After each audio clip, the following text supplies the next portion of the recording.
La télévision communautaire de la Basse-Lièvre a pour mission de produire et diffuser des émissions de télévision communautaire pour, par et avec la communauté. Cette émission vous est présentée grâce au soutien financier de nos partenaires. La 25e édition du Salon du patrimoine de l'Outaouais vous invite le samedi 18 mai 2024 à l'église Notre-Dame de Bon-Secours à Montebello. De 9h30 à 16h, un carrefour d'événements et une grande célébration du patrimoine vous attendent au cœur de la petite nation. L'entrée est gratuite.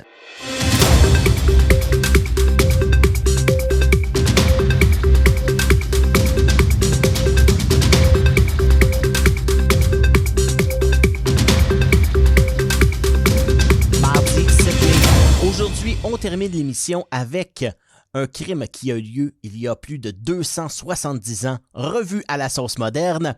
Mais tout d'abord, on parle d'entrepreneuriat chez les jeunes. Bienvenue à Studio Libre.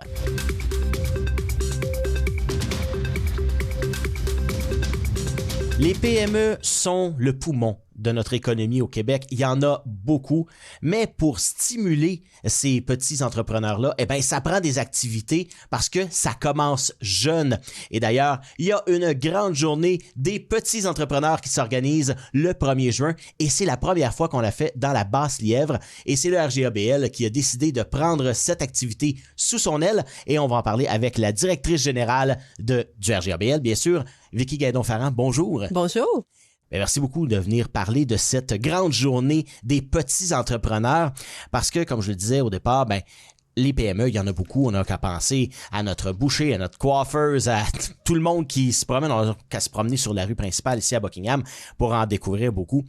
Et ça part jeune. Souvent, quand on les interviewe, ils me disent « Ah moi j'ai commencé ça, j'avais 10-12 ans, j'avais déjà la fibre entrepreneuriale. » Mais cette activité-là, qui est destinée aux 5 à 17 ans, c'est justement pour ça, pour stimuler ce goût-là de l'entrepreneuriat. Oui, tout à fait. C'est la 11e édition cette année que ça va avoir lieu. Ça a débuté en 2014 dans la région de Québec et ce n'était pas provincial à ce moment-là. Il y a 300 jeunes qui avaient participé. Quand même. Oui, tout à fait. Puis là, ça a fait boule de neige. Outre 2020 où il y a eu la COVID, évidemment, et 2021, ils ont eu la permission de le faire, mais à moins de 10 jours de l'événement, donc ça l'a affecté un peu le taux d'inscription. Évidemment. Si on retourne à l'année passée, il y a eu 8000 jeunes qui ont participé à travers le Québec. Quand même. 180 marchés. Là, je vais vous différencier marché jeunes, parce qu'il y a des jeunes qui peuvent aller à l'extérieur de leur maison, s'inscrire, mais aller devant leur chez-soi, puis offrir de la limonade aux voisins ou à ceux qui passent. Le traditionnel, hein? Oui, on a tout fait ça, hein? Mais il y a aussi les marchés qui sont organisés soit par les villes, par des organismes. C'est un endroit où on a plusieurs vendeurs qui viennent pour la journée pour expérimenter l'entrepreneuriat. C'est sûr qu'il y a des jeunes qui, comme on le disait, fait quelques années, qui ont leur petite entreprise dans leur sous-sol ou dans leur chambre, puis qui veulent la faire connaître. Puis il y en a d'autres que, ça me tente. J'ai jamais rien fait, mais je vais découvrir quelque chose, un talent, je vais m'essayer. Puis ça, c'est super pertinent, tant pour découvrir le monde de l'entrepreneuriat que, dans le fond, développer la confiance en soi, leur capacité, leurs compétences, venir développer leur habileté sociale, comment qu'on vend, comment qu'on parle à des clients. Gestion monétaire, c'est bien le fun de faire des sous. Il faut savoir comment les gérer. Comment les gérer. Ça, je vais laisser les parents ou les plus vieux le faire. Mais c'est une super belle opportunité. J'ai fait, si vous allez sur le site www.rgabl.com, j'ai fait une vidéo YouTube expliquant un peu qu'est-ce qu'était cette journée-là. Puis je donne des exemples. Puis comme je dis, je suis pas limitative, là, il y a 1001 possibilités. Il y a des jeunes qui font des chandails avec la couleur, comme on peut passer par la pâtisserie, de la chocolaterie, des bonbons. Là, je parle beaucoup d'alimentaire, mais porte-clés, des choux pour les cheveux. On voit tellement qu'ils sont créatifs, imaginatifs, puis ils veulent. Fait que c'est une belle fenêtre pour eux autres qu'on leur offre, là. Il y a toujours aussi des services. Hein. Je pense à la traditionnelle tonte de gazon. À 10 ans, moi-même, j'en faisais de la tonte de gazon chez mes voisins. J'avais des clients et puis ça m'a appris un peu la fibre entrepreneuriale. Bon, dans la famille, mon père était en compagnie, donc ça a toujours baigné. Mais justement, on a l'impression que ceux qui sont baignés là-dedans comme quand ils étaient petits, un peu comme à la Astérix et Obélix, on a une fibre entrepreneuriale qui est déjà développée. Mais chez les autres, ça veut pas dire que si nos parents sont pas entrepreneurs, qu'on ne peut pas développer cette fibre-là. Exactement. Puis souvent, ce qu'on voit, c'est des parents qui sont prêts à faire expérimenter leurs jeunes là-dessus. J'ai un monsieur, justement, cette semaine, qui a téléphoné au bureau. Il a inscrit ses filles. Ils sont partis une petite cantine sur le bord de la maison. Il y a peut-être une couple de semaines. Puis ça a fonctionné. Et les autres sont riches. Hein, ils ont fait 200 $ dans leur fin de semaine. Mais ils ont aimé ça, de fabriquer leurs choses puis de vendre. Puis nous autres, on veut les encourager. Et j'ai vu l'annonce, je les ai inscrits, on y va. Fait que, tu sais, ils sont guidés là-dedans, mais en même temps, les autres, ils découvrent. Puis le papa est pas entrepreneur, là. Donc, c'est une super belle possibilité. Ça fait aussi découvrir, je pense, la valeur de l'argent. On voit aussi des jeunes qui veulent avoir ci, ils veulent avoir ça, mais quand ils réalisent que, 200 $, c'est un travail d'une fin de semaine au complet avec, souvent une cantine, achat des denrées, après ça, la vente, la fabrication. Là, les jeunes commencent à comprendre, c'est pas si facile que ça, gagner de l'argent. Exact, puis ça fait prendre conscience que ça part vite. Moi, je veux un jeu vidéo qui coûte 200 $, maman, achète-la. OK, tu vois pas que moi, j'ai travaillé le 200 $, je l'ai travaillé pour te le donner. Tandis que quand toi, tu as passé une journée à couper le gazon, à garder des enfants, à faire des muffins, minute, là, j'ai travaillé fort. Je pourrais peut-être l'investir ailleurs ou le garder pour quelque chose que j'aimerais plus tard. Ou non, c'est bien. Oui. C'est quelque chose qui n'est pas nécessairement montré à l'école. Non. Puis qui devrait être montré, ou du moins expérimenté à l'extérieur des murs là, des établissements scolaires. Oui.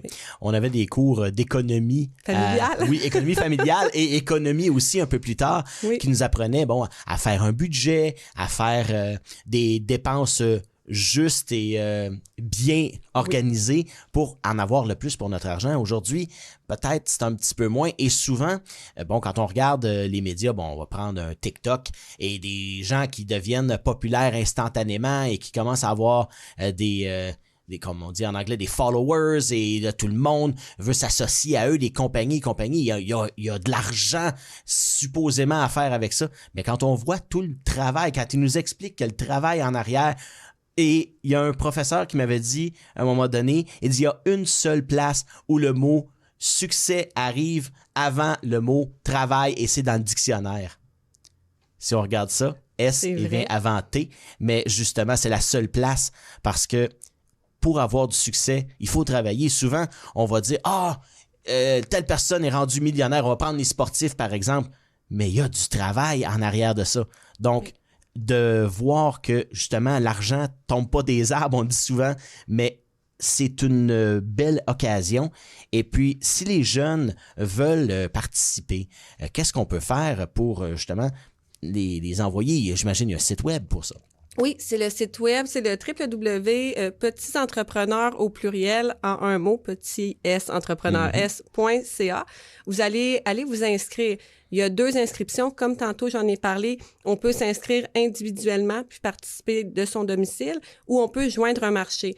De notre côté, la RGABL, on organise le marché dans le secteur Angers au parc Neuville le samedi 1er juin prochain de 9h à 4h. Donc, quand ils vont aller s'inscrire, ils vont pouvoir joindre un marché. Ils vont devoir aller sur la carte géographiquement puis sélectionner le marché de Neuville, là, dans le secteur Angers, puis ils vont se joindre à nous. Puis c'est sûr, là, je parle de jeunes individuels, papa, maman, inscris-moi, mais il y a aussi des écoles. Ah oui. Des services de garde, ça peut être des super beaux projets éducatifs. Je pense à l'école de mes enfants, le service de garde avait fait des lézards en porte-clés après l'école et avait fabriqué ça en grosse quantité.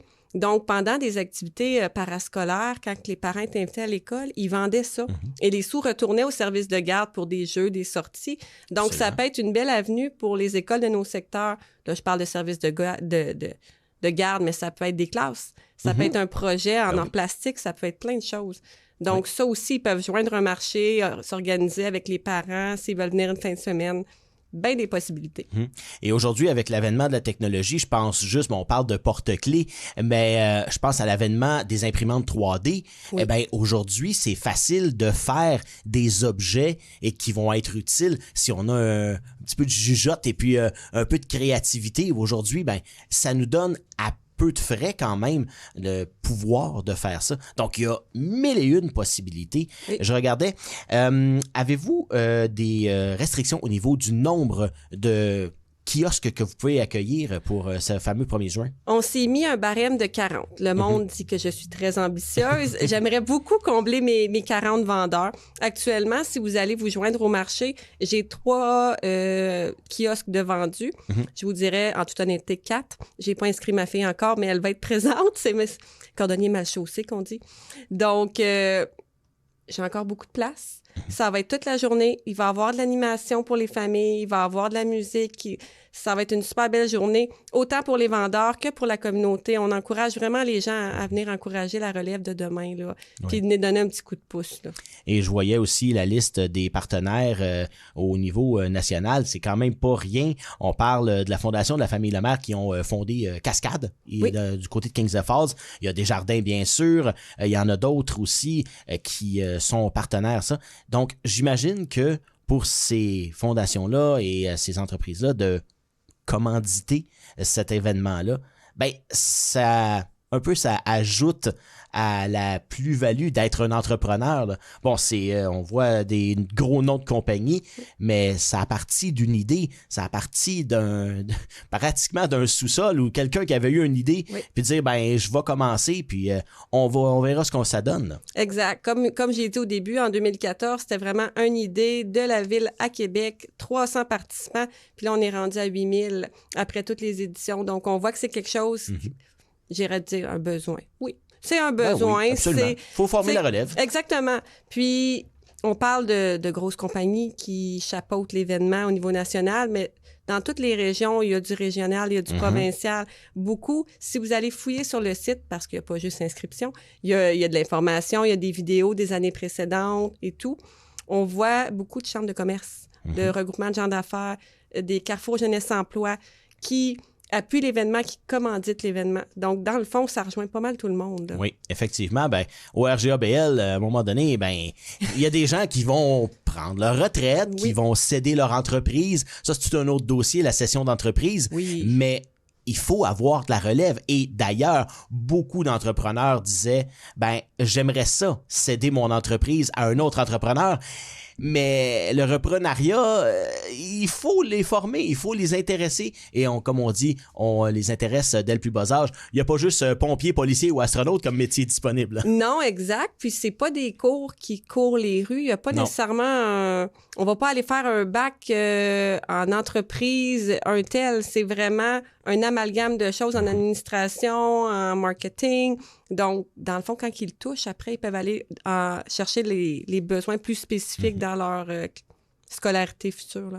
Et souvent, moi, je pense à une expérience que j'ai vécue, une initiation à la radio quand j'avais 14 ans. Eh bien, ça a défini ce que je voulais faire dans la vie. Donc, si, exemple donné, quelqu'un dit à 13, 12, 13, 14 ans, même plus jeune, dit « Hey, moi, j'ai réussi ça, j'ai fait ça. » Eh bien, même si on ne fait pas ce métier-là dans la vie, ben c'est très formateur pour le futur. Tout à fait. Puis, tu sais, j'irais même plus loin, on parle de la relève. Si on parle de notre belle avenue principale dans le secteur Buckingham, il y a beaucoup de locaux vacants, donc on en a besoin de relève, puis d'avoir des nouveaux entrepreneurs dans nos secteurs. Là. Ben, on souhaite que justement ces 40 places se remplissent et que des jeunes entrepreneurs fassent de leur mieux pour démontrer ce qu'ils sont capables de faire. Et je crois beaucoup en la jeunesse. Ils sont très capable de nous impressionner. Alors, c'est le 1er juin. Et d'ailleurs, on va mettre le site web en bas de l'écran pour que les jeunes puissent s'y inscrire et puis que les parents aillent voir aussi un peu qu'est-ce qui pourrait attirer leurs jeunes. Souvent, les parents, dans mon cas, c'est ma mère qui a vu cette fibre-là en moi des communications. Puis elle a dit non, il faut que tu y ailles. J'étais assez rébarbatif, mais un coup à aller, souvent, ça arrive à une bonne conclusion. Merci beaucoup, Vicky Guindon-Farrand, pour cet entretien. Et d'ailleurs, on va se reparler pour d'autres dossiers. D'ailleurs, le RGABL est impliqué dans beaucoup de dossiers. Oui, c'est notre but. On est très actifs dans les secteurs. Merci encore. Merci.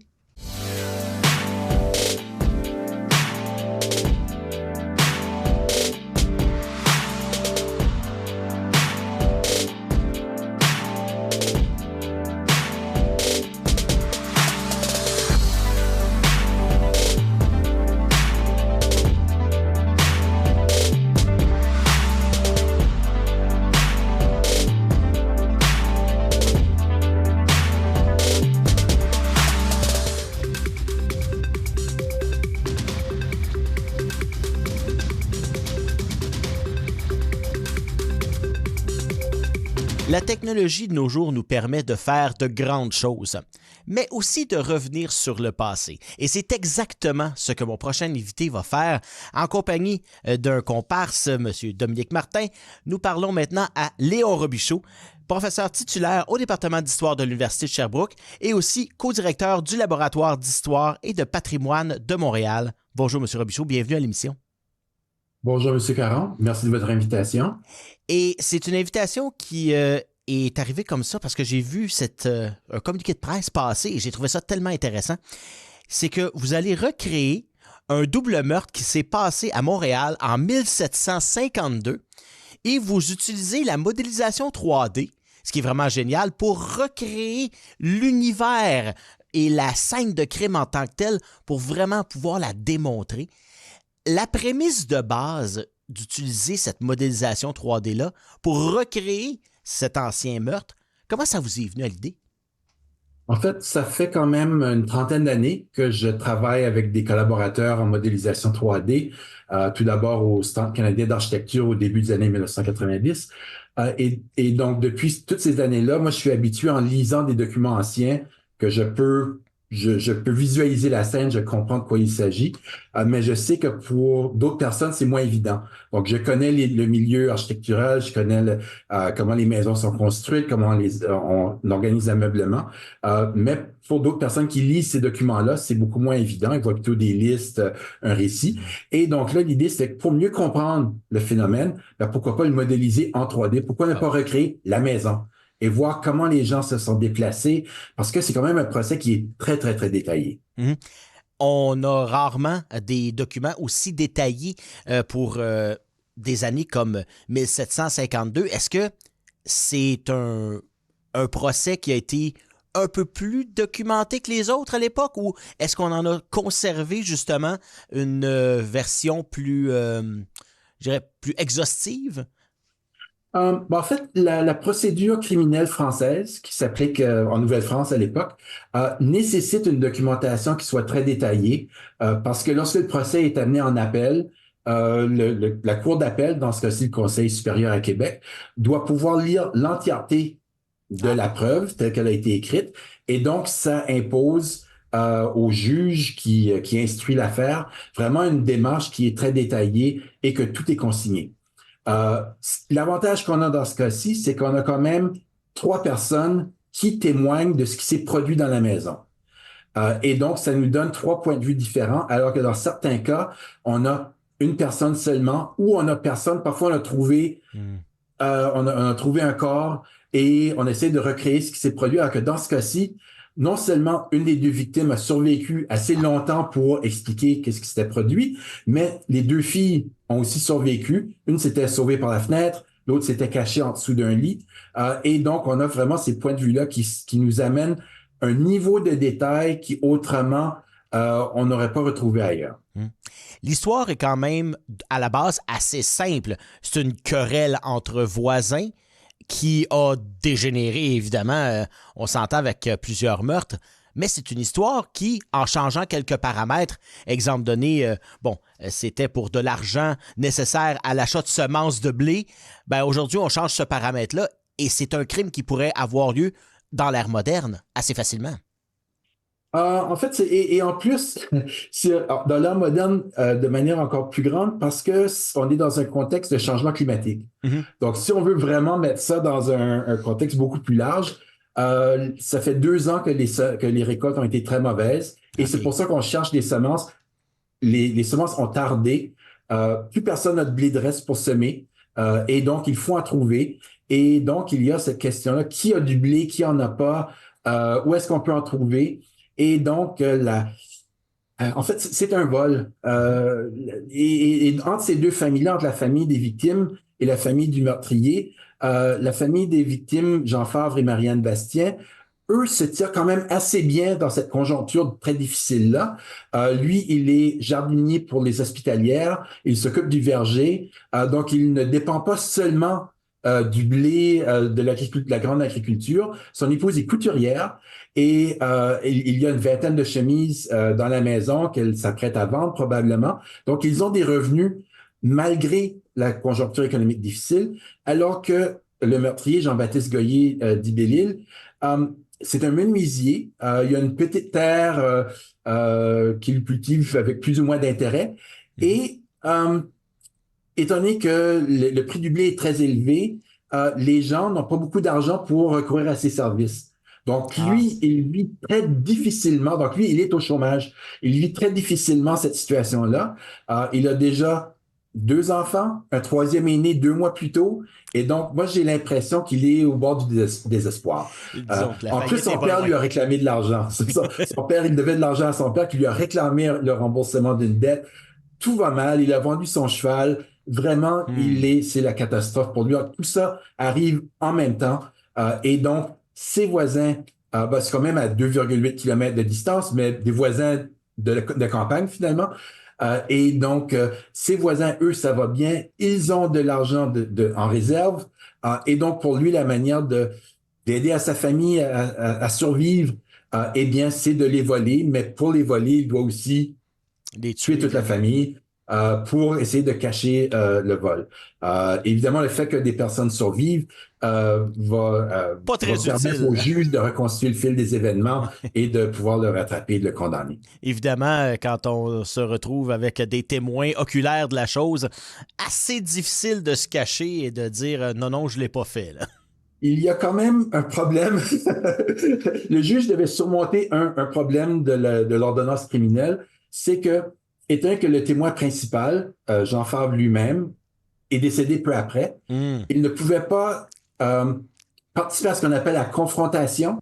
Donc, lorsque un témoin est confronté à l'accusé, étant décédé, il ne pouvait pas participer à ça. Et donc, son témoignage, contrairement à aujourd'hui, ne peut pas être utilisé comme preuve. Oh, OK, là, ça change la donne. Là. Ça change la donne. Véritablement. Autre élément, les 2 filles sont mineures. Et encore donc, même si leur témoignage donne beaucoup d'indices, leur seul témoignage n'est pas suffisant pour le condamner. Et donc, on doit trouver d'autres éléments. Et ce qui fait que l'intérêt de ce procès-là, c'est que le juge va démonter la défense de l'accusé point par point. Il dit qu'il n'est pas sorti de la maison. On va trouver des gens qui l'ont vu sortir de sa maison ce soir-là. Il dit qu'il n'a pas de pistolet. On trouve quelqu'un qui a vu chez lui un mousquet qui a été scié pour être sous forme de pistolet, un genre de doucier là aujourd'hui qu'on pourrait dire. Absolument. Et donc, ce qui fait qu'il va systématiquement, il va démonter la défense de l'accusé pour en arriver à pouvoir, non, même s'il avait déjà, tout le monde savait que c'était Goyer qui était le meurtrier. Même si, en fait, pour beaucoup de personnes, les gens étaient surpris que ce soit lui parce que c'était un menuisier respecté, qui avait une clientèle en ville, à la campagne. Ah oui. Donc, vraiment quelqu'un. Et donc, quand tout le monde apprend, et les gens disent, j'étais surpris quand j'ai appris que c'était lui. Je ne m'attendais pas. C'est un honnête homme. Mais donc, il y a toute cette démarche-là. Le juge doit vraiment démontrer dans ce cas-ci que c'est vraiment lui et d'avoir une preuve qui soit blindée. Parce que automatiquement, étant donné que c'est une peine capitale, il va être roué sur la roue. Faut que ça aille en appel au Conseil supérieur qui va confirmer, une fois avoir lu les 200 pages du dossier, va confirmer la sentence et aussi l'exécution. Vous allez nous parler de ça le 9 mai prochain avec le Centre régional d'archives de l'Outaouais. Et donc, c'est eux qui organisent cette conférence-là. Et donc, de partir en tournée avec une telle conférence, est-ce que, justement, c'était dans les plans au premier lieu? Donc, cela, c'est arrivé, c'était pas planifié, donc on n'avait pas planifié, on veut vraiment faire connaître ce cas-là parce que c'est tellement riche, ça permet de faire découvrir d'une part le système judiciaire, mais d'autre part aussi la culture matérielle, parce qu'on va expliquer aussi comment on procède pour monter la maison en 3 dimensions, pour recréer la maison, pour comprendre comment les gens se déplacent dans la maison. Chaque étape est décrite dans le procès, donc à quel moment on est, à quel endroit dans la maison, selon ce qui s'est déroulé. Et c'est quelque chose qui est tellement riche et frappant pour les gens. J'en ai parlé à l'Université Bishop il y a quelques semaines, et à chaque fois, les gens sont toujours étonnés non seulement du cas, de la gravité du cas, mais aussi de ce qu'on peut en faire. Parce qu'on a un inventaire complet des biens de la famille, parce qu'étant que les filles sont orphelines, il faut préparer la tutelle, donc on fait un inventaire complet des biens. Il y a quelques éléments qui manquent, qui sont mentionnés dans le procès, qui sont pas dans l'inventaire. Ça permet d'explorer le détail des sources. Et quand aussi on procède à la modélisation, il y a un aller-retour avec les sources qui est très intéressant à réaliser et qu'on doit parfois, pour placer un élément dans la maison, on doit retourner au document, voir comment ça a été décrit, est-ce qu'il y a différentes manières de voir les choses pour en arriver finalement à prendre une décision qui, dans certains cas, est hypothétique. Dans d'autres cas, on est pas mal certain de notre coup. Mais c'est vraiment à ce moment-là le rapport à la source qui devient très intéressant pour nous. Et donc, d'aller présenter ça à différentes personnes, c'est toujours un plaisir. Et puis, on verra s'il y aura d'autres personnes preneurs, mais on peut facilement en faire... autant il y a une étude scientifique qui peut en être faite, mais on peut en faire un roman, on pourrait en faire un film, alors c'est vraiment toutes sortes d'applications parce qu'on le connaît très, très bien, ce cas-là. Monsieur Léon Robichaud, merci beaucoup d'avoir été avec nous, professeur titulaire au département d'histoire de l'Université de Sherbrooke et aussi co-directeur du laboratoire d'histoire et de patrimoine de Montréal. C'est vraiment très intéressant et captivant et quand on peut recréer cette histoire-là de façon moderne et de le visualiser, c'est encore mieux. On a beaucoup de représentations graphiques et ça, c'est très intéressant aujourd'hui pour le monde moderne. Merci beaucoup d'avoir été avec nous et puis on vous souhaite une très belle conférence. Merci beaucoup, M. Caron. J'ai très hâte d'être parmi vous à Gatineau la semaine prochaine. Merci.